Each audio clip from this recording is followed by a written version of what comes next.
আসসালামু আলাইকুম রহমতুল্লাহি ওয়া বারাকাতুহু।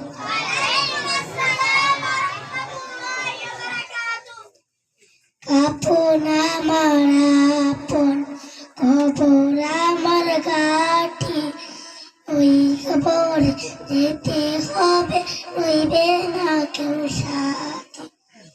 কাপন আমার আপন, কবর আমার গাঠি, ওই কবরে যেতে হবে, রইবে না কেউ সাথী।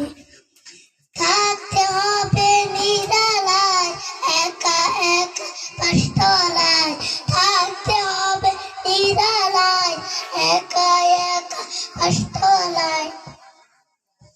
চতুর্দিকে রবে শুধু মাটি, চতুর্দিকে